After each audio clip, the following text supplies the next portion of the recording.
সুপ্রিয় দর্শক, আমন্ত্রণ জানাচ্ছি বাংলা ভিশনের নিয়মিত আয়োজন সংবাদ পর্যালোচনা ও বিশ্লেষণধর্মী অনুষ্ঠান নিউজ অ্যান্ড ভিউজে। আপনাদের সঙ্গে আছি আমি রিশান নাসরুল্লাহ। দর্শক, এই অনুষ্ঠানে আমরা সমসাময়িক নানা বিষয় সহ কালোদিনের সংবাদের উল্লেখযোগ্য বিষয় নিয়ে পর্যালোচনা করে থাকি। সেই পর্যালোচনা অংশ নিতে আমার সঙ্গে দুজন অতিথি রয়েছেন। তারা হলেন আবু আলম মোহাম্মদ শহীদ খান, সাবেক সচিব, এবং ডক্টর নামা এহসানুল হক মিলন, সাবেক শিক্ষা প্রতিমন্ত্রী ও চেয়ারম্যান ইআরআই। আপনাদের দুজনকে স্বাগত জানাচ্ছি।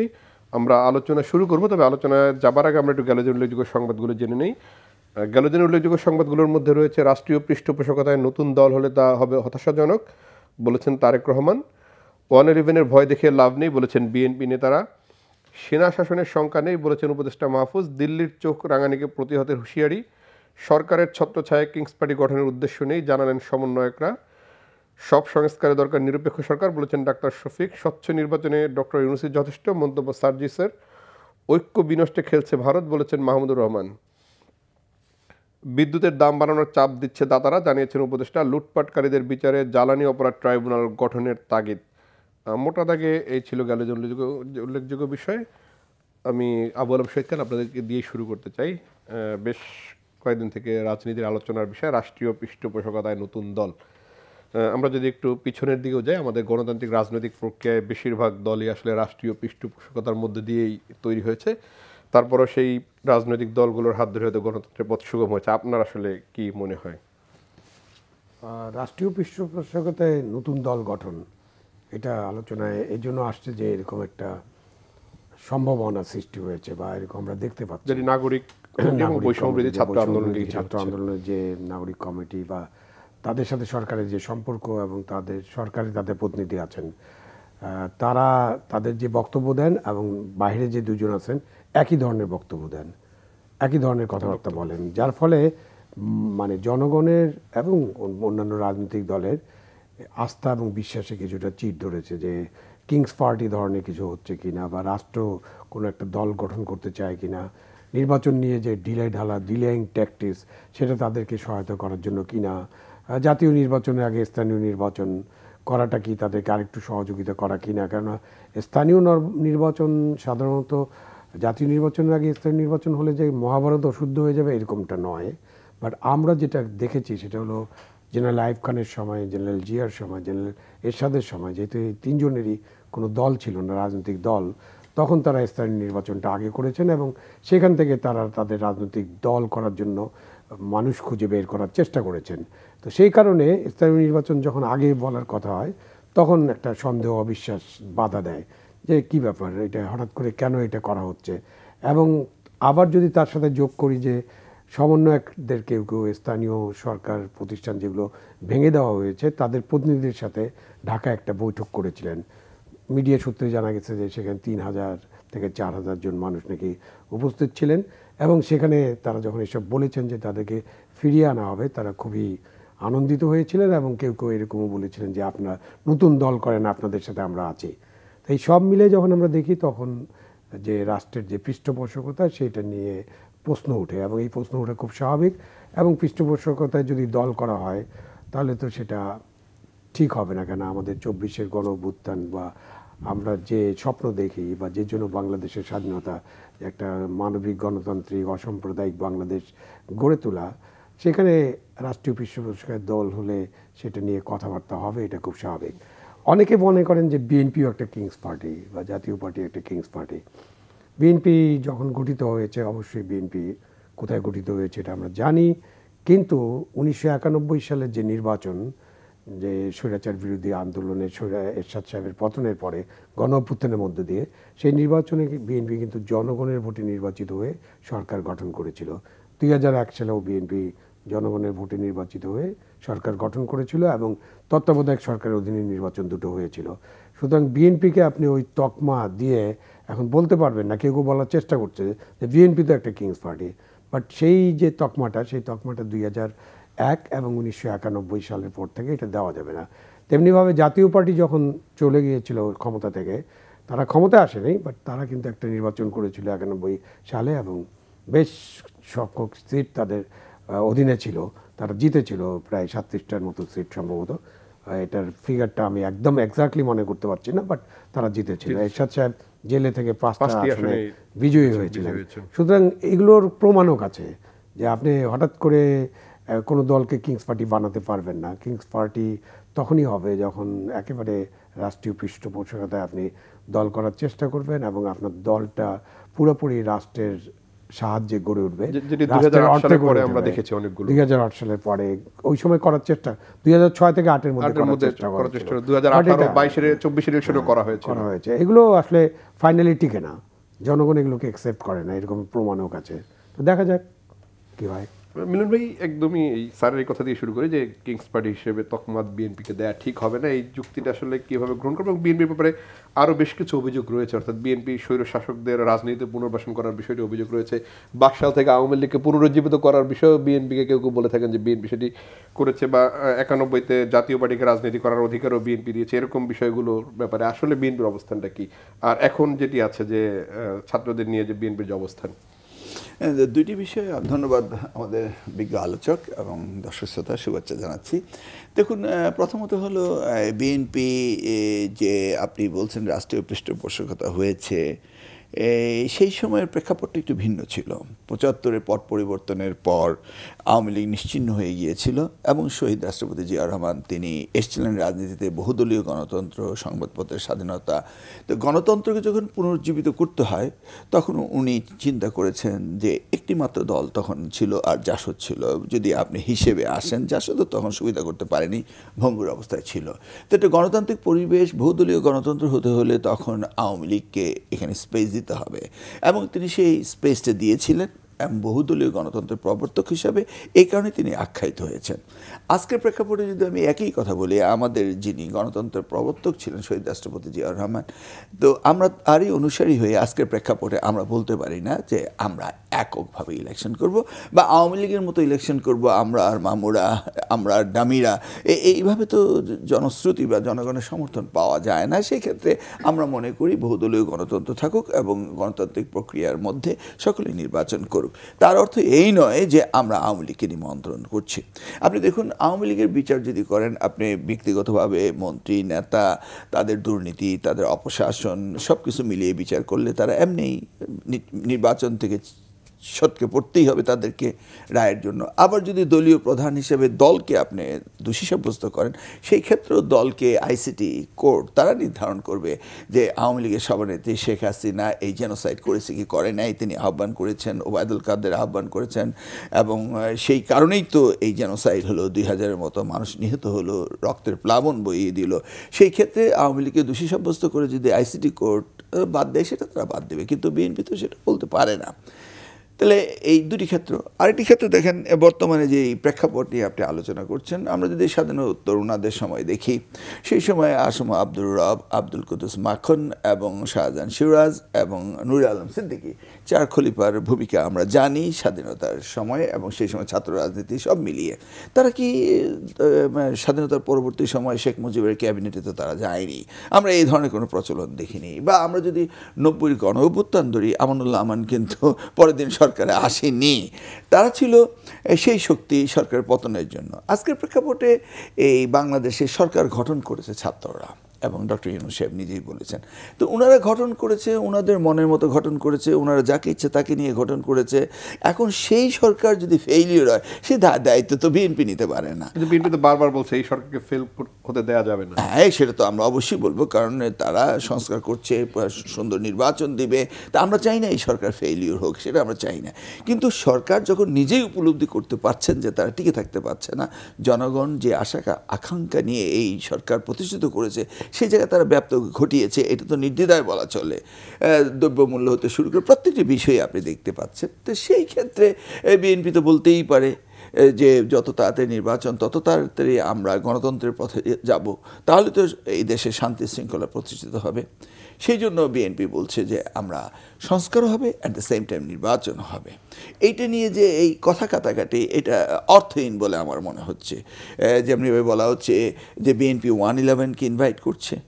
111 যদি হতোই এবার, তাহলে তো 8ই আগস্টে সেনাপ্রধান তো দায়িত্ব নিতেই পারতেন, উনি তো নেননি। তাই বিএনপি কীভাবে 111 ইনভাইট করবে? সেটা নাই সাহেব 3বার লিখেছেন ওনার স্টেটমেন্ট, উনি বলুক যে কীভাবে 111 আসছে, আমরা ওনার মুখে শুনতে চাই। আমরা তো বিএনপি দেখছি না। তাছাড়া বর্তমান প্রেক্ষাপটে আপনি যে প্রশাসন রয়েছে, এই প্রশাসন অতীব দুর্বল। তো এই প্রশাসন তো যদি আওয়ামী লীগ পুনরুজ্জীবিত হতে চায়, এই প্রশাসন তো তাদের আটকিয়ে রাখতে পারবে না। পতিত সরকার যদি টুস করে ঢুকিয়েই পড়ে, তাহলে এই প্রশাসন কি করবে? আমরা যারা বিএনপি করি, আমরা মনে করি যে সুষ্ঠু স্বাভাবিক অবস্থায় ফিরে আসতে হলে একটি সুন্দর নির্বাচনের প্রয়োজন রয়েছে। যখন সরকার প্রয়োজন মনে করে তখনই দেবে, যত শীঘ্র তত ভালো। একদম টোটালি ফেইলিউর হওয়ার আগে যদি টোটালি ফেইলিউর হতো, তো দেশটা আবার কোথায় চলে যাবে। সেই জন্য আমরা বলছি যে আপনার যৌক্তিক সময় নেন, এবং নির্বাচনটাই হচ্ছে আপনাদের একমাত্র সুন্দরভাবে বেরিয়ে যাওয়ার পথ। কারণ আমরা দেখছি না এই সরকার কোনো অবস্থাতে দল গঠন নিয়ে যে আলোচনাটা রয়েছে, সেখানে আমরা যদি ছাত্র উপদেষ্টাদের দেখি, যারা ছাত্র প্রতিনিধি হিসেবে হয়েছেন, যদিও তারা দাবি করছেন তারা গণ অভ্যুত্থানের প্রতিনিধি হিসেবে উপদেষ্টা পরিষদে আছেন, সেই জায়গায় তারা তো আগে একটি ছাত্র রাজনৈতিক দল করতেন, ছাত্র শক্তি নামক, বিশেষ করে নাহিদ ইসলাম এবং আসিফ মাহমুদ। তারা তো সেখান থেকে পদত্যাগ করে তারপরে সরকারে যোগ দিয়েছেন। সেক্ষেত্রে তারা আবার বলছেন যে তারা রাজনীতি করলে আবার হয়তো উপদেষ্টা পরিষদ ছেড়েই তারা রাজনীতি করবেন। এই বিষয়টি আপনারা বিশ্লেষণ করেছেন কিনা? হ্যাঁ, তারা যদি রাজনীতি করতে চায় তাদের সলিউশনটা আছে। এত কথার মার পেছে তো দেওয়ার দরকার। কালকে পদত্যাগ করে পরশুদিন রাজপথে এসে তারা রাজনীতি দল করতে পারে, এবং আমরা বিএনপি ওয়েলকাম জানাই। কারণ এই যে রাজনীতির মধ্যে একটা শূন্যতা সৃষ্টি হয়েছে পতিত সরকার পলায়ন করার পরে, এই শূন্যতা পূরণের জন্য আমি তো মনে করি যে একটি সুন্দর পরিবেশ সৃষ্টি হোক, একটি নতুন রাজনৈতিক দল আসুক, যাদের এই বিপ্লবের ভূমিকা রয়েছে তারা আসবে এবং অংশীদারিত্ব নেবে, তবে সরকারে বসে নয়। স্যার, আমি তারেক রহমান সাহেবের বক্তব্যের আরেকটা দিকে একটু বলতে চাই আপনাকে, যেটি তিনি রাষ্ট্রীয় পৃষ্ঠপোষকতায় নতুন দল হলে হতাশা হবেন। এর বাইরে তিনি আরেকটি কথা বলেছেন যে রাজনীতির বাইরে কোনো কিছুকে রাখার সুযোগ নেই, সব কিছুকে রাজনীতির মধ্যে দেখতে হবে এবং সংস্কার হওয়া দরকার রাজনীতি। তিনি এটি এর মনে হয় সাম্প্রতিক সময় সবচেয়ে গুরুত্বপূর্ণ একটি কথা তিনি বলেছেন যে রাজনৈতিক সংস্কৃতির আসলে এক ধরনের পরিবর্তন আসা উচিত।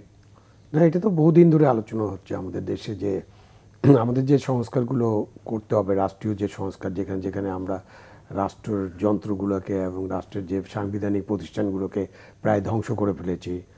প্রায় ধ্বংস বলছি এই জন্য যে এখনও টিকে আছে কিছু কিছু প্রতিষ্ঠান, নতুন করে গঠন করা হচ্ছে, পুনর্গঠন করা হয়েছে, কিন্তু সেটা তো শুধু ব্যক্তির পরিবর্তন। সেখানে যে নৈতিক পরিবর্তন বা নীতির পরিবর্তন বা পলিসি লেভেলে যে পরিবর্তন, কিভাবে এগুলো গড়ে তোলা হবে এবং কীভাবে এগুলো কাজ করবে স্বাধীনভাবে, সেখানে কিছু কাজ করার আছে। তো এই মাঝেই অনেক সময়ই কথাটা আলোচনা হয় যে আমাদের যে 54 বছর ধরে যদি আমরা রাজনৈতিক দলগুলোকে বিবেচনা করি, তাহলে প্রত্যেকটা রাজনৈতিক দলের, আপনি জামাতে ইসলামীর কথা যদি শুরু করি আমরা, 71 সালে তাদের ভূমিকা কী ছিল, তো তাদেরকে গণহত্যার সাথে তাদের যে সংযোগ, সহায়তা, এগুলো নিয়ে তো অনেক প্রশ্ন আছে এবং এগুলোর কিছু বিচারও হয়েছে। সুতরাং জামাতের এই তকমাটা আছে। আপনি যদি বঙ্গবন্ধু শেখ মুজিবুর রহমান বা শেখ মুজিবের সেই 3 বছরের সময়কাল ধরেন, তারাও কিন্তু খুনির তকমা নিয়ে যেতে হয়েছে। জিয়াউর রহমান, এরশাদ সাহেব, আমাদের খালেদা জিয়া, শেখ হাসিনা, প্রত্যেকে কিন্তু খুনি এবং দুর্নীতির তকমা নিয়ে তারা বিদায় হয়েছেন। তকমাটা দেওয়া হয়েছে, এটা ঠিক কিনা বেঠিক এটা নিয়ে আমরা অপশাসনের একটা অভিযোগ নিয়ে অপশাসন তকমা দেওয়া হয়েছে। তো এই যে সিলটা আছে, তো সেখান থেকে রাজনৈতিক দলগুলোকে নিশ্চয়ই চিন্তা করতে হবে যে কেন তাদেরকে এই তকমা দেওয়া হলো, এবং এর বাইরে কোনো রাজনৈতিক দল নাই। সুতরাং রাজনৈতিক দলকেই ঠিক করতে হবে। আমি একদম তারেক জিয়ার সাথে, তারেক রহমান সাহেবের সাথে একদম একমত যে রাজনৈতিক দলগুলোর একটা বড় ধরনের সংস্কার করা দরকার। মোটা দাগে তো রাজনৈতিক দলগুলোতে তারা গণতান্ত্রিক চর্চা করবেন, রাষ্ট্রের মধ্যে গণতন্ত্র প্রতিষ্ঠা করবেন। সুতরাং তাদের নিজেদের দলের মধ্যে অভ্যন্তরীণ গণতন্ত্র কতটা শক্তিশালী, ঠিকমতো ওয়ার্ক করছে কি না, নমিনেশনটা কীভাবে হচ্ছে, নমিনেশন বাণিজ্য নিয়ে আপনারা অনেক কথা বলেছেন। নমিনেশন দেওয়ার সময় তাদের যে দলীয় কার্যালয়ে কী কী ঘটে সেগুলো আমরা জানি, কিভাবে নমিনেশন দেওয়া হয়। হ্যাঁ, এই জিনিসগুলো আছে, এবং এই যে তাদের যে গণতান্ত্রিকভাবে নিজেদেরকে তৈরি করা, সেখানে অবশ্যই 31 দফার মধ্যে দিয়ে তারা বেশ কিছু পরিবর্তন আনার চেষ্টা করছেন। তো সেই জায়গাগুলোতে রাজনৈতিক দলের সংস্কার করা খুব জরুরি, এবং এই সংস্কারটা করতে হবে। যদি রাজনৈতিক দল সংস্কারটা করতে পারে, তাহলে কিন্তু আমাদের দেশের যে পরিচালনা, গণতান্ত্রিক উপায়ে যে দেশ পরিচালনা, ফ্যাসিবাদী হয়ে যাওয়ার যে প্রবণতা, সেখান থেকে আমরা বেরিয়ে আসতে পারবো।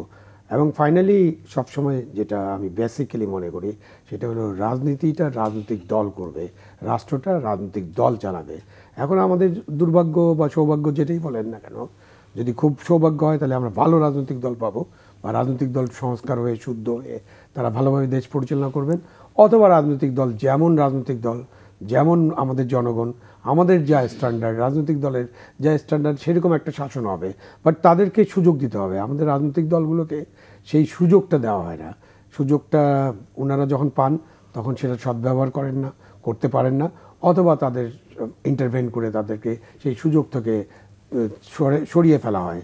যেমন এখন যদি কোনো রাষ্ট্রীয় পৃষ্ঠপোষকতায় দল করে, মিলন সাহেব যেটা বললেন, হ্যাঁ দল, আপনি দল করেন, দল করতে তো কোনো অসুবিধা নেই। আমাদের সংবিধান, ৭২ সংবিধানে তো আপনার মত প্রকাশের স্বাধীনতা আছে, আপনার দল করার স্বাধীনতা আছে, আপনার সমাবেশ করার স্বাধীনতা আছে। যদিও এগুলো আছে, কিন্তু আমরা তো এগুলো অতীতে দেখি নেই যেগুলো আছে। তো আপনি দল করেন, দল করলে কোনো অসুবিধা নেই, কিন্তু সেই দলের পেছনে রাষ্ট্রের অর্থ, রাষ্ট্রের এনার্জি, রাষ্ট্রের রিসোর্স, মানে জনগণের অর্থ ওইভাবে খরচ করা যাবে না এবং ওইভাবে সাহায্য করা যাবে না। ওনারা পদত্যাগ করে দল করবেন যদি এটা বলেন, তার আগে পদত্যাগ করাই উচিত ছিল। কারণ আপনি ইতিমধ্যেই আপনি যদি দলের কার্যক্রম যেটা চলছে, যা আমরা দেখতে পাচ্ছি, সেখানে যদি আপনার মিনিমাম বিন্দুমাত্র রোল থাকে এবং সেই রোলটা মানুষ উপলব্ধি করতে পারছে মনে হয়, হ্যাঁ, তাদের সাথে আলোচনা, এবং ছাত্র যারা বৈষম্য বিরোধী তারা তো বলেন যে সরকারে তাদের 3 জন প্রতিনিধি রয়েছেন। সুতরাং সেই প্রতিনিধি এবং সরকারের বাইরে যারা আছেন তারা মিলে যখন দলটা করছেন, তখন কিন্তু ওনারা নৈতিকতার কারণে ওনাদের পদত্যাগ করাই উচিত ছিল। এবং ওনাদের যেটা মিলন সাহেব বললেন যে ওনারা যে সরকারে গিয়েছেন সেটা নাও করতে পারতেন, সেটার না করাটাই ভালো ছিল। তারপর তারা গিয়েছেন এবং তারাই নাকি সরকার তৈরি করেছেন। এটা ডক্টর ইউনূস নিজেই বলেছেন যে তারাই আমাকে নিয়োগ করতে হচ্ছে ছাত্ররা। তো এইসব কথা এবং আরও অনেক কথা এটা আলোচনা করা যেতে পারে। তিনি কখন কি বললেন, হ্যাঁ এখন কি বলছেন, তো এইসব বলে এই আলোচনার মধ্যে দিয়ে একবার বললেন এটা মেটিকুলাসলি ডিজাইন থিং। গত পরশুদিন তার একটা ইন্টারভিউ বোধহয় দেখছিলাম, উনি বিদেশে ছিলেন, ডাভোসে বোধহয়, সেখানে যে রয়টারের সাথে ইন্টারভিউ, তাই না, সেই ইন্টারভিউতে উনি বলেছেন যে এটা কিন্তু একটা স্বতঃস্ফূর্ত আন্দোলন ছিল। তো উনি একবার বললেন ক্লিন্টন ফাউন্ডেশনে মেটিকুলাসলি ডিজাইন মাস্টার মাইন্ড আছে, এখন বলছেন যে পুরোটাই স্বতঃস্ফূর্ত ছিল, কোনো প্ল্যান ছিল না, লক্ষ্য ছিল না। তো তাহলে তো প্রধান উপদেষ্টার কথার মধ্যে যদি এত বড় ধরনের পার্থক্য থাকে, তাহলে কোনটা ঠিক, এটা আমার মতো একজন নাগরিকের কিন্তু বুঝতে একটু অসুবিধা হয়। এই জায়গাটি যদি আমরা একটু আসি, যে বিএনপি 31 দফা দিয়েছে এবং এক ধরনের রাজনৈতিক সংস্কারের কথা বলছে, এবং এরই মধ্যে বিএনপির নানান অভিযোগে দলের বেশ হাজার খানেকেরও বেশি নেতাকর্মীকে বহিষ্কার করা হয়েছে দল থেকে। তারেক রহমান সাহেব করেছেন। আপনার কাছে কি মনে হয় যে তারেক রহমান সাহেব যে সংস্কারের কথা বলছেন, বিএনপি রাজনৈতিক দল হিসেবে তার সেই পথটি আসলে ধরতে পারছে না, বা তার সেই মতটিকে খুব একটা আমলে নিচ্ছেন এরকম, বা কেন সেটি আসলে পুরোদমে তারেক রহমান সাহেবের এই কথার সাথে যাচ্ছে না দলটা? না না, আমি দেখছি যে উনি যা বলছেন তা তিনি করছেন, কিন্তু দল কেন আসলে তিনি করছেন, মানে দলের মধ্যে এই যে হাজার খানেক লোককে বহিষ্কৃত করা, এটাই হচ্ছে যে রাজনীতিতে দলের ভিতরে তিনি সংস্কারের কাজ শুরু করেছেন, সেজন্যই তো বহিষ্কার করেছেন। যাদেরকে বহিষ্কার করেছেন তারা কিন্তু তেগি এবং সাফারার ছিল, তারা জেল হুলিয়াতে ছিল। যে কোনো কারণেই হোক তারা যেইভাবে বিহেভ করেছে সেটা উনি টলারেট করেননি। উনি রাজনীতিতে নতুন সংস্কৃতির চেষ্টা করছেন, এবং আপনারা ওনার প্রত্যেকটি বক্তৃতায় দেখতে পাচ্ছেন যে উনি এই কথাগুলি রিপিটেডলি বলছেন। তো সেই ক্ষেত্রে আমি মনে করি যে উনি যা চাইছেন সেটা হচ্ছে এই সংস্কার, চ্যারিটি বিগিনস অ্যাট হোম, আমাদের নিজের দল থেকে আমরা সংস্কার করে এগিয়ে যাচ্ছি, সেটাই উনি বলছেন। আর সরকারের কথা বলবো, সরকার কোনো রকম দল করছে এটা কিন্তু আমি বলছি না। আমি বলছি কারণ সরকারের সাথে এই ছাত্রদের মধ্যে একটা বিরোধ রয়েছে। তারা জুলাই 36-এর ঘোষণা চেয়েছিল, সরকার বলছে যে না, এটা আমরা একমত নই, পরে হবে। 15 জানুয়ারি তারপর করেনি। তারপরে ছাত্র নেতারা বলেছিল যে আমরা রাষ্ট্রপতিকে অপসারণ চাই, কিন্তু সেটা সরকার কিন্তু সেই সিদ্ধান্তে একমত হয়নি, বা সংবিধানের বিষয়েও কিন্তু একমত হয়নি। সরকারের মধ্যে যারা স্টেক হোল্ডার আছেন, ছাত্রনেতা, তারা এখন চাচ্ছেন যে নতুন রাজনীতি দল করবেন। অতএব আমি বলবো সিম্পল, এই ইস্যুটাকে আর বাড়ানোর দরকার নেই। আপনারা রাজনীতি করবেন এই অভিপ্রায় আপনারা ব্যক্ত করেছেন, জাতি জেনেছে, অতএব আপনারা এখনই চলে আসুন। কিন্তু গণ অভ্যুত্থানের স্টেক হোল্ডারদের মধ্যে কেন অনৈক্য তৈরি হচ্ছে হঠাৎ করেই? মানে যত দিন যাচ্ছে তত অনৈক্যের সুর বাড়ছে। এটা মোটেই হয়নি। আমরা তো বলছি ডক্টর ইউনূস সাহেব ইজ এ ব্র্যান্ডেড পারসন। ওনার এই সরকার যে ইন্টারন্যাশনালি আমাদেরকে পরিচিত করছে, আমাদের আপহোল্ড করছে, আমরা তো বলছি যে এই সরকার যৌক্তিক সময় নিক। যৌক্তিক সময়টা হচ্ছে ততক্ষণ সময় যতক্ষণ পর্যন্ত তারা ডিক্লাইনিং না। এই সরকার তো এখন নিম্নমুখী যাচ্ছে। আপনি ধরুন বিগত সরকারের সময় কি আপনি এই ধরনের 12,000 কোটি টাকার ব্যাট আপনি নিতে পারতেন? আপনি যখন গ্যাসের দামের কথা বলছেন, বিদ্যুতের দাম বাড়ানোর কথা বলছেন, তাহলে আমাদের এই পরিবর্তনটা, আমি সাধারণ লোকের কথা বলছি, আপনি দেখুন বাংলাদেশের 98% লোক সাধারণ, তারা কিন্তু কিছুই চায় না। একটু দ্রব্যমূল্য সহনশীল হবে, তার ছেলেমেয়ের স্কুল কলেজে যাবে, এই স্বাভাবিক জিনিস চায়। 2% লোক তাদের অ্যাম্বিশাস খুব বেশি। তাই আজকের এই প্রেক্ষাপটে এই সরকার যখনই তার এই দিন দিন উনি ভালো করছেন না, তখনই তো এই সরকার উচিত নির্বাচন দিয়ে চলে আসে। এর তো খুব বিকল্প নাই। অপরদিকে যদিও ওনারা বলছেন যে 111 আমরা ইনভাইট করছি, হাউ ডু উই? আপনার ফেইলিউর হলেন 111 আসবে, আপনার সাকসেসফুল হলে 111 আসবে না। কারণ জনগণ তো আপনাদের সাথে আছে, আমরাও আপনাদের সাথে আছি, এবং যতক্ষণ তারা ভালো করবেন ততক্ষণ আসবেন। সুস্পষ্টভাবে তারেক রহমান সাহেব বলেছেন যে সংস্কার নির্বাচন, যতটুকু সংস্কার প্রয়োজন সেটা করেন, নির্বাচনের বিকল্প কি কিছু আছে বলুন, যদি বলেন তাই। আর 2022 সালে তো 31 দফা দেওয়া হয়েছিল। তো আমরা তো এই 2024-এর ঘটনা তো আমরা জানতাম না এটা এইভাবে হবে, কিন্তু তার আগেই তো আমরা বলেছি যে এই দেশকে ঐক্যমত্যের ভিত্তিতে সকলকে নিয়ে একটি সরকার গঠন করতে হবে, যেটাকে বলা হচ্ছে জাতীয় সরকার। এবং আমরা যদি 298টা আসনও পাই, আমরা জাতীয় সরকার করবো, এটা তো আমরা সুস্পষ্টভাবে আমরা 31 দফায় বলা হয়েছে। তো সেই ক্ষেত্রে যদি কেউ প্রস্তাব করে এই বিপ্লবের পর জাতীয় সরকার, কেন আমরা জাতীয় সরকার, আমরা কি বলিনি 31 দফায় 2022 সালে যে আমরা জাতীয় সরকার নির্বাচনের পরে করব? তো নির্বাচনের আগে জাতীয় সরকার বিএনপি যেতে পারে না, যেটা আমরা দেখলাম না হিসেবে স্টেটমেন্ট দিয়েছে। তা আমরা 2022 সালে যে স্টেটমেন্ট দিয়েছি জাতীয় সরকার করব, সেটা 2024-এর 5ই আগস্ট আমরা এই স্টেটমেন্ট পাল্টাতে পারি না। স্যার, এই যে সেনা শাসনের সংখ্যা নিয়ে আমরা 2008 সালে দেখেছি সেনা সমর্থিত সরকার, এটিকেও বলা যায় অনেকটা পিছন থেকে সেনা সমর্থিত বা সেনা প্রধানের যে এক ধরনের রয়েছে সেটি। কিন্তু রাজনৈতিক দলগুলো 111 কিংবা -2 এর মতো বিষয়গুলো রাজনৈতিক দলগুলো সামনে এনেছে, এবং এখন সরকারের পক্ষ থেকেও এটি বলা হচ্ছে যে 111 আসতে পারে। আমরা যদি স্যার একটু দেখি যে সেনা শাসন নিয়ে রাজনৈতিক দলগুলো নানান বিরোধিতা করেন, কিন্তু যখন সেনাপ্রধান নির্বাচনের কথা বললেন যে 18 মাসের মধ্যে নির্বাচন হবে, তখন তারা সেটিকে ওয়েলকাম করলেন। কিংবা আমরা 5ই আগস্টে গণ অভ্যুত্থানের পরবর্তী সময় সমস্ত রাজনৈতিক দলকে দেখেছি ক্যান্টনমেন্টে গিয়ে বৈঠক করেন। আসলে মানে সংকটটা আমাদের কোন জায়গায় বা কোন জায়গাগুলোতে আপনার মনে হচ্ছে? না, এখানে আপনি যখন 5ই আগস্টে ক্যান্টনমেন্টের বৈঠকটা তো খুব গুরুত্বপূর্ণ ছিল। যখন পুরো প্রশাসন, সিভিল প্রশাসন ভেঙে পড়ে, তখন কিন্তু একটা রাজনৈতিক সরকার, গণতান্ত্রিক সরকার থাকলেও সেনাবাহিনীর সাহায্য কামনা করা হয়, এবং আমাদের আইনে সেনাবাহিনীর সহায়তা চাওয়ার একটা বিধান আছে, তখন বিধান অনুযায়ী যায়।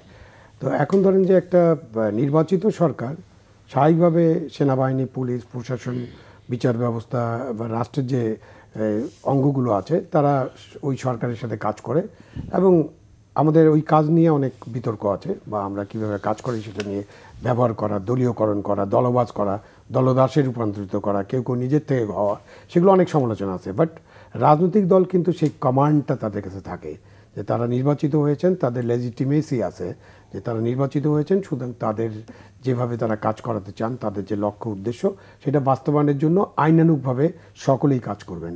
সেই ক্ষেত্রে কিন্তু সেনাবাহিনীর পৃথকভাবে কোনো অ্যালিজিয়েন্স পুরস্কার করার দরকার হয় না, তাই না? আপনি তো ওনারা নির্বাচিত, সুতরাং সেনাবাহিনী একটা নির্বাচিত সরকারের সাথে কাজ করবে, পুলিশ কাজ করবে, জনপ্রশাসন কাজ করবে, জুডিশিয়ারি কাজ করবে, এটা খুব স্বাভাবিক, এটাই হতে হবে। কিন্তু আপনি যখন এর বাইরে কোনো সরকার হতে হয়, তখন কিন্তু এই যে তাদের অ্যালিজিয়েন্সটা দরকার হয়, সেনাবাহিনীর দরকার হয়, 3 বাহিনী আসেন, আইজিপি সাহেব আসেন, যেটা আমরা অতীতে দেখছি এবং পৃথিবীর দেশে দেশে এটা হয়, সেই সমর্থনটা লাগে। এই 5ই আগস্টের পরে যে ফ্লুইড সিচুয়েশনে এইটার যে সমস্যার সমাধান করার জন্য দেশের যে অবস্থাটা সৃষ্টি হয়েছিল, এবং একটি সরকার যেটা নির্বাচিত সরকার ছিল না অবশ্যই, কারণ 24-এর নির্বাচন কোনো নির্বাচন না, 18-এর নির্বাচন কোনো নির্বাচন না, সুতরাং ওই সরকারের পতন এবং সরকার প্রধান পালিয়ে যাওয়ার জন্য বা দেশ ছেড়ে চলে যাওয়ার জন্য একটা নতুন করে একটা ব্যবস্থা করার দরকার ছিল। সেই মুহূর্তে ওই দিনই তো একটা নির্বাচন করা যাবে না, তাহলে পরবর্তী একটা নির্বাচন ব্যবস্থা বা রাজনৈতিক ব্যবস্থার মধ্যে একটা সরকার গঠন না হওয়া পর্যন্ত মাঝামাঝি একটা সরকারের দরকার ছিল, সেটা অন্তর্বর্তীকালীন সরকার। এবং সে কারণেই তখন ক্যান্টনমেন্ট, যেহেতু পুলিশের সাথে একেবারে মুখামুখি জনগণ, এবং অন্যান্য সিভিল যে অ্যাডমিনিস্ট্রেশনের সাথে মুখামুখি, তখন তাদের কিন্তু ইন্টারভেনশন বা তাদের যে ভূমিকা, সেটা কিন্তু একটা ঐতিহাসিক ভূমিকা এবং এই ভূমিকা তাদের পালন করতেই হতো। এই কারণেই সকলেই সেনা দপ্তরে গিয়েছিলেন, ক্যান্টনমেন্টে গিয়েছিলেন, আলাপ আলোচনা করেছেন। পরবর্তীতে আবার বঙ্গভবনে এসে এই আলাপ আলোচনাগুলো হয়েছে এবং ওইটার মধ্যে দিয়ে একটা অন্তর্বর্তীকালীন সরকার গঠিত হয়েছে, যে সরকারের প্রতি সেনাবাহিনীর সমর্থন আছে, থাকতেই হবে। কিন্তু এটা সেনা সমর্থন পুষ্ট 111-এর মতো সরকার না, সেটা আমাদেরকে ক্লিয়ার থাকতে হবে। কারণ সেনাবাহিনী এখানে ওইভাবে একটা সরকার গঠন করে দেয়নি। 111-এর স্টোরিটা পুরোপুরি আলাদা ছিল। তো এইখানে যে সরকার এখন আছে এটা অন্তর্বর্তীকালীন সরকার, এবং এই সরকারের ব্যাপারে যেটা সবাই আমরা চাই, জনগণ চায়, নাগরিকরা চায়, সেটা হলো সরকারের কিছু সংস্কার করতে হবে এবং এটা নাগরিকদের দাবি, জনগণের দাবি। এটা সরকার নিজের থেকে যে চিন্তা করে আসছে এরকম না। সুতরাং এই সংস্কারগুলো যে সব জায়গায়, স্পেশালি নির্বাচনটাকে সুষ্ঠু, সুন্দর, উৎসবমুখর এবং ভয়ভীতিহীন করার জন্য যেসব জায়গায় কিছু সংস্কার করা প্রয়োজন, সেই সংস্কারগুলো করে তারা একটা নির্বাচন করবেন এবং অন্তর্বর্তীকালীন সরকারের দায়িত্ব তারা পালন শেষে একটা জনগণের নির্বাচিত প্রতিনিধিদের কাছে, যে দলকে জনগণ পছন্দ করবে বা যে গোষ্ঠীকে পছন্দ করবে বা যাদের পছন্দ করবে, তাদের কাছে ক্ষমতা হস্তান্তর করবেন অথবা দায়িত্ব হস্তান্তর করবেন। এটার মধ্য দিয়ে কিন্তু এগুলোর সমাধান হবে। সুতরাং এর বাইরে তো আর কোনো কিছু করার নাই। এখানে 111-এর প্রসঙ্গ কেন আসে, কেন একজন উপদেষ্টা তার, এটা টুইটের মধ্যে অথবা কোথাও ফেসবুক স্ট্যাটাস, এটা খুবই গুরুত্বপূর্ণ। হ্যাঁ, অবশ্যই আমাদের রাজনীতিবিদরা ফেসবুক স্ট্যাটাস করবেন, এটা টুইটটা মোদি সাহেব এটা পপুলার করেছেন, ট্রাম্প তো আরও অনেক টুইট করে। আমরা এর আগে কিন্তু বড় বড় রাজনীতিবিদ, প্রধানমন্ত্রী, রাষ্ট্রপতি, তাদেরকে এইসব টুইট করতে দেখে নেই।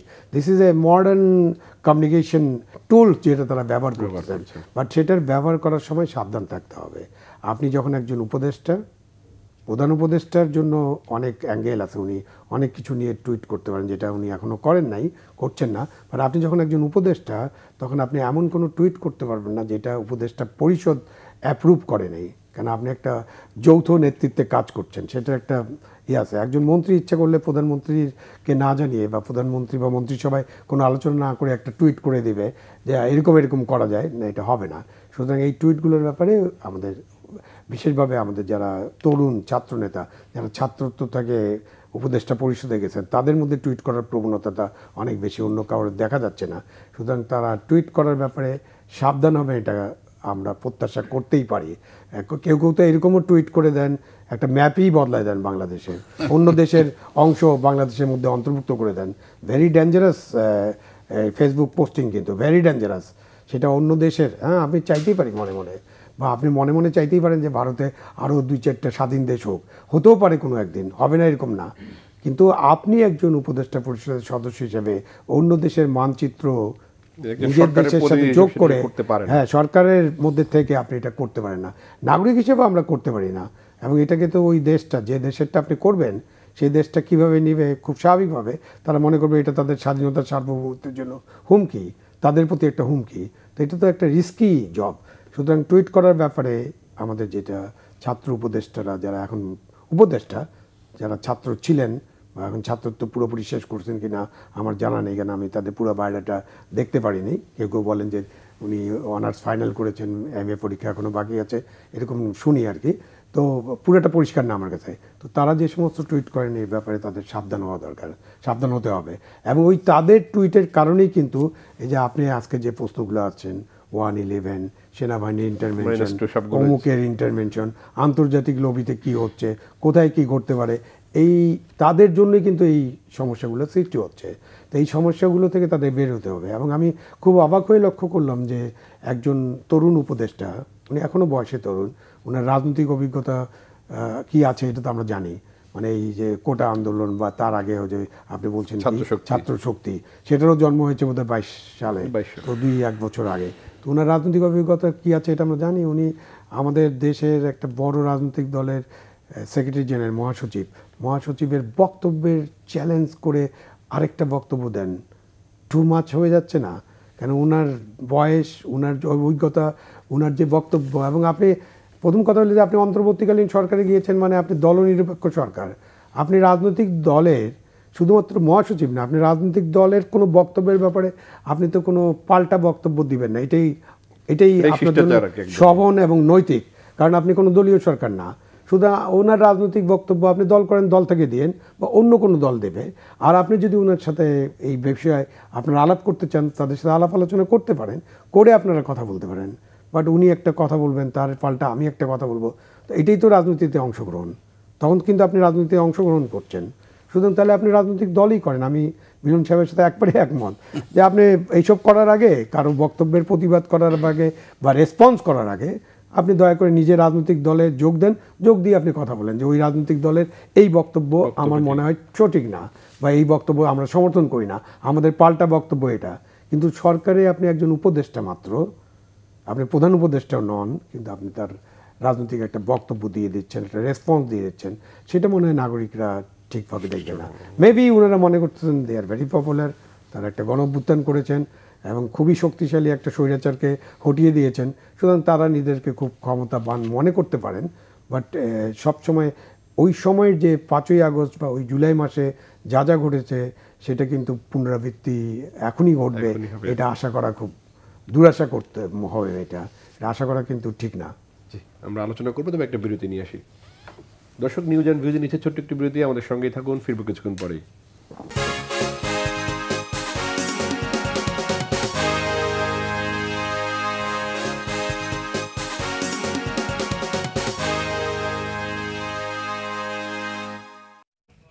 দর্শক, বিরতিবার আবারও স্বাগত জানাচ্ছি নিউজ অ্যান্ড ভিউজে।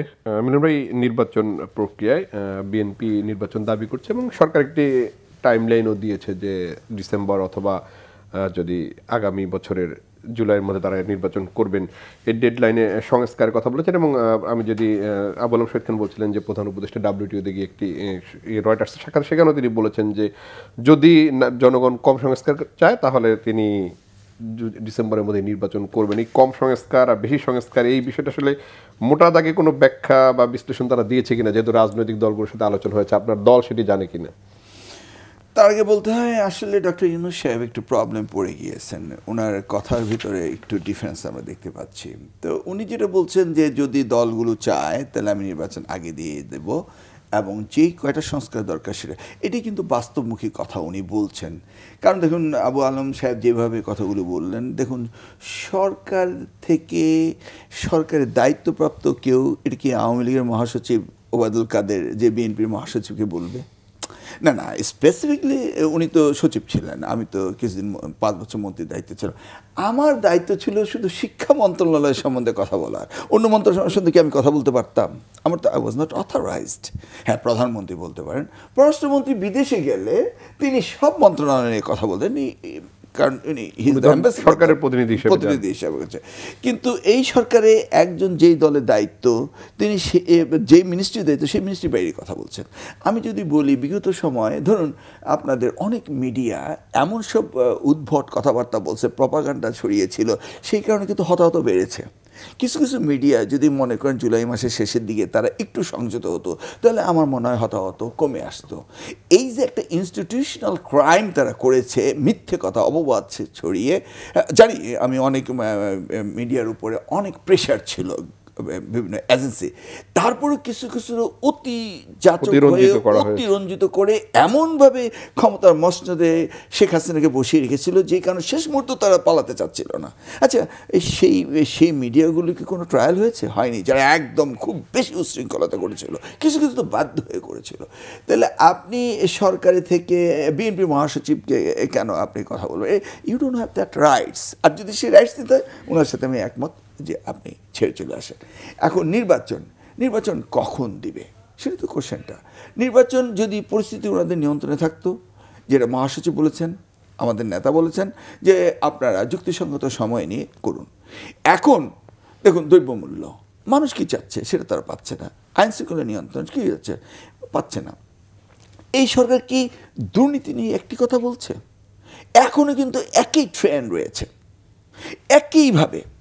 ধরুন আচ্ছা 5 মাস হয়ে গেল, আমি ডিআইটি থেকে শেখ হাসিনা সরকারের সময় আমার একটা প্লট ছিল, সেটা আমি কোনো ক্লিয়ারেন্স পেতাম না, আমি মিউটেশনও করতে পারতাম না। আমি আইনত নাগরিক হিসেবে একটা প্লট নিয়েছি, আমাকে আওয়ামী লীগ সরকার 15-16 বছর আটকে রেখেছে, কিন্তু এই সরকার এসে 5 বছর সেই কাজটা করতে পারছে, চেষ্টা করতে পারছে না। তার মানে সরকার ইজ নট ফাংশনিং। এই অবস্থাতে তারা কোনো জায়গাতে কোনো কাজ করতে পারছে না। তো তো সেই জায়গায় এই সরকার মানুষের কাছে যত বিলম্বিত করবে ততই তো তাদের মানে বদনাম করাবে। তার চেয়ে ভালো যেটা ডক্টর ইউনূস সাহেব বলছেন যে রাজনৈতিক দলগুলো যদি চায় আমি নির্বাচন দিয়ে দেব। নির্বাচন দিতে হলে যেই প্রস্তুতিগুলি দরকার সেগুলি নিয়ে নির্বাচন কমিশন অলরেডি কাজ শুরু করে দিয়েছেন এবং তারা বলেছেন যে আমরা লোকাল গভর্নমেন্ট ইলেকশন করতে পারবো না, কারণ আমাদের সেট আপ রেডি হতে হবে, তারপর তো ইলেকশন। তো সেট আপ রেডি হলে আর লোকাল গভর্নমেন্টের দরকার কী আছে? আপনি ন্যাশনাল ইলেকশন দিয়ে দেন, ন্যাশনাল ইলেকশন দিয়ে দিলে ডেমোক্রেটিক প্রসেসে গভর্নমেন্ট হবে। এই গভর্নমেন্ট হওয়ার পরে বিএনপি বলেছে তো যে আমরা জাতীয় ঐক্যের সাথে জাতীয় ঐক্যমত্যে জাতীয় সরকার করব। তাতে কে কয়টা আসন পেল এটা বিষয় না, আমরা জাতিকে একত্রিত করব। সেই জন্যই বিএনপি এর পূর্বে যে জাতীয় সরকারের কথা যেটা বলা হয়েছে বিএনপি রাজি হয়নি, বিএনপি তো রাজি হতে পারে না, কারণ আমরা তো করব জাতীয় সরকার নির্বাচনের পরে। তো আমি মনে করি বিএনপি যে কাজগুলি করছে এটা সুন্দরভাবে করছে এবং এটাই হওয়া উচিত এবং এই সরকারকেও বোঝা উচিত যে তাদের পক্ষে বেশি দিন প্রলং করা সম্ভব না। অপরদিকে আমি মনে করি নতুন দল আসলে উই মাস্ট ওয়েলকাম দেম। আমরা চাই যে আওয়ামী লীগের মতো একটা বিরাট দল চলে গিয়েছে, এখানে তো একটা ভোটের শেয়ারে তো 40% এখন আনঅ্যাটেন্ডেন্ট রয়েছে। অর্থাৎ সেই জায়গাতে একটা নতুন দল আসতেই পারে, প্রতিযোগিতা হবে এবং সেই বিশ্বাস নিয়ে আমি মনে করি যে ডক্টর ইউনূস সাহেব সর্বই ঠিকই বলেছেন যে চাইলে আমি এর আগেও দিয়ে দেবো। মিলন ভাই, আপনার দলের অভ্যন্তরীণ অবস্থা কীরকম? নির্বাচনের জন্য কতটা প্রস্তুত? তারেক রহমান সাহেব এখনো দেশে আসেননি, বেগম জিয়া বিদেশে চিকিৎসাধীন রয়েছেন। এই পরিস্থিতিতে যদি দ্রুত সময়ের মধ্যে নির্বাচন হয় তাহলে আসলে কীভাবে এগোবে বিএনপি? দেখুন, আমরা 2018 ইলেকশনেও কিন্তু তারেক রহমান সাহেব দেশে ছিলেন না, বেগম জিয়া কারাগারে ছিলেন, বাইরে ছিলেন। এখন বেগম জিয়া আল্লাহর রহমতে উনি বাসায় ফিরেছেন এবং তারেক রহমানের মামলাগুলো নিষ্পত্তি হচ্ছে, উনিও আল্লাহর রহমতে দেশে আসবেন। আর উনি 2014 ছিলেন না, 2018 ছিলেন না, 2024 ছিলেন না। আমরা নির্বাচন করার জন্য আমাদের প্রস্তুত সম্পূর্ণ ছিল এবং যে কোনো মুহূর্তে নির্বাচন দিলে এই তারেক রহমান সাহেবের নেতৃত্বে আমরা ইলেকশন যেতে পারবো, এতে আমাদের কোনো আপত্তি নেই। দেশে না আসলেও যেতে পারবে। উনি না আসলেও 24 ইলেকশনে তো যদি পরিবেশ থাকতো উনি তো না এসে ইলেকশন করতেন, এতে আমাদের উনি দলকে সঠিকভাবে পরিচালিত করছেন ওখানে বসে এবং প্রতিনিয়ত আপনারা দেখছেন টেলিভিশনের পর্দায় উনি প্রত্যেকটি মিটিংয়ে অ্যাটেন্ড করছেন এবং প্রত্যেকের সাথে কথা বলছেন এবং দল যেভাবে চালানো দরকার ঠিক সেভাবে তিনি চালাচ্ছেন। জাস্ট ফিজিক্যালি উনি নেই।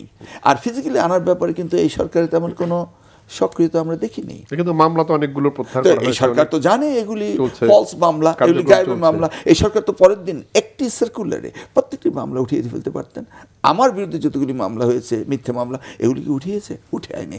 এই সরকার কিভাবে যাচ্ছে কি করছে আমরা ঠিক জানি না। আজকে মনে করেন যে হঠাৎ করে যদি অন্য কিছু হয়ে যেত তো আমাদের মামলাই রয়ে যেত। তো এই সরকার উচিত ছিল যে মামলাগুলো উঠিয়ে ফেলা। 50 লাখের উপরে মনে হয় মামলা আছে। তো ওরা তো জানেনি এবং এই দায়িত্ব তো ওরা নিয়েছেন। আবুল শহীদ খান, নির্বাচন নিয়ে বেশি একটা হলো যে স্থানীয় সরকার নির্বাচন এবং জাতীয় সংসদ নির্বাচন। আপনি স্থানীয় সরকারে দীর্ঘদিন কাজ করেছেন, স্থানীয় সরকার নির্বাচন নিয়ে একটা রাজনৈতিক টানাপোড়েন রয়েছে, কিংবা আমরা যদি এখন এই মুহূর্তে যদি আমরা সরকারের অবস্থান যেটি বলছিলেন মিলন ভাই যে ফাংশন করছে না, সরকারের প্রশাসনগুলো ফাংশন করছে না, আমরা পুলিশের ভঙ্গুর অবস্থা এটি জানি। আসলে এই মুহূর্তে জাতীয় ইলেকশন করার মতো আসলে প্রশাসনিক কাঠামো রয়েছে কিনা, একই সঙ্গে স্থানীয় সরকার নির্বাচন করে ছোট ছোট ধাপে সরকার কিছু পরীক্ষা দিতে পারে কিনা? না, স্থানীয় সরকার নির্বাচন সম্পর্কে তো আমরা একটা রাজনৈতিক ডিবেট দেখতে পাচ্ছি এবং ডিবেটের কারণটা একটু আগে আমরা আলোচনা করলাম যে স্থানীয় সরকার নির্বাচন আগে করার যে টেন্ডেন্সি বা যে সিদ্ধান্ত সেটা সাধারণত সেই সরকার করে যে সরকারের নিজস্ব কোনো দল থাকে না, সুতরাং তারা দলটাকে গড়ে তোলার জন্য এটা করে। বাংলাদেশে এটা হচ্ছে কি না এটা নিয়ে তো সন্দেহ অবিশ্বাস সৃষ্টি হবেই। স্থানীয় সরকার নির্বাচন যদি আগে করতে হয় সেটা তো রাজনৈতিক দলের সাথে আলোচনা করতে হবে। ওই যে আপনি যেটা বললেন যে আমরা একটা পরীক্ষা করতে চাই, দেখতে চাই আমরা আমাদের যে সংস্কারগুলো করেছি বা আমরা নির্বাচন কমিশন যেভাবে গঠন করেছি, আমরা যে 12 লক্ষ 14 লক্ষ গণকর্মচারীকে কাজে লাগাতে হবে, তাদের যেভাবে নেতৃত্ব দিতে চাই অথবা তাদেরকে যে মোটিভেশন করতে চাই সেটা তারা মোটিভেটেড হয়েছে কিনা এবং আমাদের সংস্কারগুলো সুরক্ষা ব্যুহগুলো ঠিকমতো কাজ করতেছে কিনা সেটা তো আলাপ আলোচনা করে করতে কোনো অসুবিধা নেই। স্থানীয় সরকার নির্বাচন পরে হলে কি হবে সেটা আমাদেরকে বুঝতে হবে যে একটা জাতীয় নির্বাচন যদি হয় এবং সেই নির্বাচনে যদি সবাই মিলে আম মার্কায় ভোট দেয়, মানে একটা মেজরিটি যদি আম মার্কা পায়, তার 3 মাস পরে বা 4 মাসের মধ্যে যদি একটা স্থানীয় সরকার নির্বাচন হয়, তাহলে আম মার্কা কিন্তু জনপ্রিয়তা হ্রাস পাওয়ার কোনো কারণ নেই, কারণ 3 মাসের মধ্যে তো কিছু হবে না। তো 3 মাসের মধ্যে যদি নির্বাচন হয়, তখন ডিম মার্কার লোকেরা জিতার কোনো কারণ নেই। সুতরাং স্থানীয় সরকার নির্বাচনে ওই দলেরই একটা বড় প্রভাব থাকবে জনপ্রিয়তার কারণে, অন্য কোনো কারণ বাদ দিলাম। এবং আমাদের দেশে যেটা দেখা যায় যে সরকার থাকে, তারা যদি ইন্টারভেন করতে চান, তারা যদি স্থানীয় সরকারও তাদের নিয়ন্ত্রণে রাখতে চান, তাহলে সেটা তারা করার চেষ্টা করেন। সুতরাং ওই আলোচনাগুলো যৌক্তিকভাবে করে আমরা কিন্তু একটা সিদ্ধান্ত নিতে পারি, এবং সিদ্ধান্ত নেওয়ার ক্ষেত্রে সকলকে আস্থায় নিতে হবে। কাউকে আস্থায় নেবেন না, আপনি নিজে নিজে ঠিক করবেন যে আমি স্থানীয় সরকার নির্বাচন আগে করব, তাহলে সেটা কেন অন্যান্য রাজনৈতিক দল, বিশেষ করে বিএনপি কেন এটা মেনে নেবে? এখন বিএনপির পজিশনটা খুব ক্রিস্টাল ক্লিয়ার। বিএনপি এখনকার অবস্থায় বিএনপি মনে করে তাদের একটা খুবই শক্তিশালী দল, এবং তারা যে সমস্ত নির্বাচন করেছে ওই নির্বাচনের মধ্য দিয়ে প্রমাণিত হয়েছে যে দেশে যে বড় দলটা, যে দলটা ক্ষমতায় ছিল, সেই দল যেহেতু বাইরে নাই, দলের একেবারে লন্ডভন্ড অবস্থা আছে, সেই ক্ষেত্রে বিএনপি কিন্তু সরকার গঠনের একটা সুযোগ আছে। তো একটা রাজনৈতিক দল দীর্ঘ সময় ধরে স্ট্রাগল করছে গণতন্ত্র প্রতিষ্ঠা করার জন্য, নির্বাচন ফিরিয়ে আনার জন্য, তত্ত্বাবধায়ক সরকার ফিরিয়ে আনার জন্য, এবং এই যে 31 দফা দাবি দিয়ে তারা সেই রিফর্মের প্রস্তাবগুলো করেছে, সেই দল তো নির্বাচন চাবেই, এবং নির্বাচন চাওয়াটাই স্বাভাবিক। এখন আপনি প্রস্তুত না, আপনি নির্বাচন চাবেন না, সেটা তো ভাই বিএনপির দোষ না। এবং ওই যে আপনি যেটা জিজ্ঞাসা করেছিলেন মিলন সাহেবকে যে কিছু সংস্কার মানে কি, সেটা উনি তো ব্যাখ্যা দিলেন না। আমি কিন্তু এটা বুঝি না। কিছু মানে আমি বুঝি না, অল্প মানে আমি বুঝি না, বেশি মানে আমি বুঝি না। তাহলে আমাকে স্পেসিফিক করতে হবে। কিছু মানে হলে এই সংস্কার, অল্প মানে এই সংস্কার, বেশি মানে এই সংস্কার। সংস্কার কমিশনের রিপোর্ট আসলে আপনি একটা লিস্ট করেন, ওই লিস্ট অনুযায়ী আপনি রাজনৈতিক দলের সাথে আলোচনা করে কমন মিনিমাম সংস্কারের প্রোগ্রামে আপনারা করেন, ঐকমত্য করেন। ঐকমত্য করে আমরা জানান যে এই সংস্কারগুলো করার ব্যাপারে আমরা সবাই ঐকমত্য হয়েছি, এবং তখন একটা টাইম ফ্রেমও আলোচনা হয়ে যাবে। তো কিছুই তো হয়নি এখন পর্যন্ত। এবং সংস্কার কমিশনের রিপোর্ট দেওয়ার কথা ছিল 31শে ডিসেম্বরের মধ্যে কমিশনগুলোর, সেটা তো 31শে জানুয়ারি চলে আসতেছে। অনেকেই 4টা মাত্র রিপোর্ট দিয়েছে। সেই রিপোর্টগুলো নিয়েও তো আমরা আলোচনা শুরু করতে পারতাম, সেটাও কিন্তু আমরা শুরু করিনি। তা আমরা কেন অপেক্ষা করছি? মানে এক একটা সংস্কার কমিশন নিয়ে তো দীর্ঘ আলোচনাও হতে পারে। তো আমরা আলোচনা শুরু করি। নির্বাচন সংস্কার তো আলোচনা মানে দিয়েছে অলরেডি, আপনি ইমিডিয়েটলি আলোচনা শুরু করতে পারেন। আপনি অন্য সংস্কার, পুলিশ সংস্কার, অন্য আরেকটা সংস্কার কমিশন দিয়েছে, 4টা দিয়েছে তো অলরেডি জমা। তো সংবিধান সংস্কার আলোচনা শুরু করতে পারি। সংবিধান সংস্কার নিয়ে আলোচনা শুরু করা না করা আমার কাছে খুব একটা ডিফারেন্ট না এই জন্য যে উনি আছেন, উনি পার্লামেন্ট মেম্বার ছিলেন, উনি মন্ত্রীও ছিলেন। আমরা জানি যে সংবিধানের একটা শব্দ চেঞ্জ করতে হলে আমাদেরকে পার্লামেন্ট লাগবে। উইদাউট পার্লামেন্ট আপনি এই সংস্কারগুলো করতে পারবেন না। তো আপনি আলোচনা করতে পারেন যে আমরা এই সংস্কার করতে চাই, ঐক্যমতে পৌঁছলাম, সেটা আলোচনা করতে পারেন। কিন্তু আপনি বাকিগুলো নিয়ে কিন্তু ইমিডিয়েটলি আলোচনায় বসতে পারেন, এবং আলোচনায় বসার কোনো তাগিদ আছে কিনা এটাও তো আমি অনুভব করছি না, দেখছি না। এবং মাঝখানে বিএনপিও যে কি বিপ্লবের ইশতেহার বা অভ্যুত্থান ইশতেহার, ওনারা বিপ্লব বলেন, এটা জুলাই বিপ্লব বলেন। আমি বিপ্লব বলতে কি বুঝায় আমি জানি না। আমরা গণ অভ্যুত্থান বলি, গণ অভ্যুত্থান তো অবশ্যই যারা বিপ্লব বলেন তাদের ব্যাখ্যা করতে হবে যে বিপ্লব বলতে তারা কি বোঝান। তাই এই যে বিপ্লবের ঘোষণা নিয়ে অনেক ঝামেলা তৈরি হলো না, এবং তারা করেই দিবেন। এবং ডক্টর ইউনূসকে শহীদ মিনারে যায় ইশতেহারে সাইন করতে হবে, এটা প্রপোজাল ছিল। থ্যাংক হিম যে উনি এইটাতে রাজি হন নাই। এবং তারপরে উনি যখন রাজনৈতিক দলগুলোকে ডেকেছিলেন, তখন বিএনপি কিন্তু একেবারে সচেতনভাবে তাদের একজন প্রতিনিধি পাঠিয়েছিলেন, সালাউদ্দিন সাহেবকে। উনি একজন বড় নেতা, সন্দেহ নাই। বাট প্রধান উপদেষ্টা যখন ডাকে, ওই যে একটু আগে আমরা প্রোটোকলের ব্যাপারে আলোচনা করলাম না, যে ফখরুল ইসলাম আলমগীরের কোনো কথার জবাব কে দিবে? একজন উপদেষ্টা দিবে, নাকি প্রধান উপদেষ্টা দিবে, নাকি অন্য কোনো রাজনৈতিক দল দিবে? ওনারা কিন্তু সালাউদ্দিন সাহেবকে পাঠিয়েছিলেন। তিনি রিপ্রেজেন্ট করতে পারেন, এই ব্যাপারে কোনো সন্দেহ নেই। বাট তখনই বোঝা উচিত ছিল যে এই ব্যাপারে বিএনপি কেমন মনোভঙ্গি, এই মনোভঙ্গিটা বোঝা উচিত ছিল যে বিএনপির মনোভঙ্গি কেমন। এখন তো 15ই জানুয়ারি তো পার হয়ে গেছে, ওনাদেরকে লিফলেটও দিছে। এখন এটার খবর কি? এটার কোনো খবরই থাকবে না যদি বিএনপি রাজি না হয় স্বাভাবিকভাবে। তো সুতরাং দেশে বিএনপি রাজি না হলে কোনো কিছু আপনি করতে পারবেন, এটা কিন্তু হবে না। স্যার এই মুহূর্তে তো সেটি সম্ভব নয়, কিন্তু আমি যদি স্যার বিএনপিকে যদি বড় রাজনৈতিক দল এবং প্রধান রাজনৈতিক দল হিসেব করে বলি যে তাহলে বিএনপি যে 31 দফা দিয়েছে, সরকারের সংস্কার অপেক্ষায় না থেকে বিএনপি তো তার 31 দফা দিয়ে রাজনৈতিক দলগুলোর সঙ্গে আলোচনা করে মোটা দাগে যে সংস্কারগুলো সেগুলো তো সরকারের কাছে পৌঁছে দিতে পারতো, যেগুলো হলে নির্বাচন করা সম্ভব। না, এটা তো ইতিমধ্যে সরকার জানে, এটা তো ঘোষিত। এবং এই যে আপনি যেটা বলেন রাজনৈতিক দলগুলো, এটা কিন্তু বিএনপির 31 দফা না। বিএনপির সাথে যে সমস্ত সমমনা রাজনৈতিক দল সবাই আলোচনা করে এটা তৈরি করেছেন। এটার ফুল ক্রেডিট বিএনপিকে দেওয়া যাবে না, বা বিএনপি নেওয়া উচিত হবে না। আমাদের স্বাধীনতা যুদ্ধের মতো এক ব্যক্তির কাছে সব কিছু দিলে একটা ঝামেলা। আপনি যেটা বললেন এটা আমার মনে হয়, আমি যতটুকু জানি যে বিএনপি এবং তার সমমনা সব দল মিলে এই 31 দফা একটা কর্মসূচি। কিন্তু স্যার প্রধান উপদেষ্টা দপ্তরে তো কেউ 81 দফা, কেউ 82 দফা নানান ভাবে দিয়েছেন। যে দলের 82 জন কর্মী নেই তারাও নানান দফা দিয়ে আসছে। না, আপনি যখন যে মাসুদুম একটা বলেছিলেন যে চীনা বিপ্লবের পর শত ফুল ফুটতে দাও, তো আমাদের দেশে আমরা তো ফুল ফুটুক না, অসুবিধা কি? কিন্তু সেই ফুলগুলোর মধ্যে কোনোটা কাটা থাকবে ফুলে, কোনো ফুলের তো কোনো মূল্য থাকবে না, কোনো ফুল হলো বর্ষাই গোলাপ হবে। সুতরাং ওর মধ্যে থেকে আপনি বাছাই করতে হবে যে আপনি আসলে কি করতে পারেন। তা আপনি তো অনেক কিছু স্বপ্ন থাকতে পারে, দিবা স্বপ্ন থাকতে পারে, হ্যাঁ, রাতের স্বপ্ন থাকতে পারে, আবার প্র্যাকটিক্যালও অনেক কিছু থাকতে পারে, কিন্তু ওগুলো নিয়ে তো আলোচনা করতে হবে। আলোচনা তো নাই কোথাও।